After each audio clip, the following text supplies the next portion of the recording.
ଜଙ୍ଗଲରୁ ଯୁବକଙ୍କ ଗଳିତ ଶବ ଉଦ୍ଧାର, ହତ୍ୟା ଅଭିଯୋଗରେ ଚାଞ୍ଚଲ୍ୟ।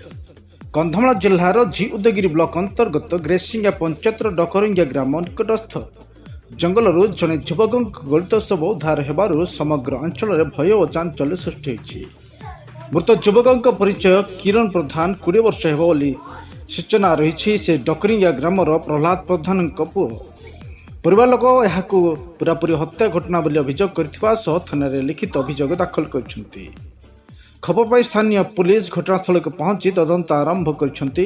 ମୃତ୍ୟୁର ସଠିକ୍ କାରଣ ବର୍ତ୍ତମାନ ପର୍ଯ୍ୟନ୍ତ ଅସ୍ପଷ୍ଟ ରହିଛି।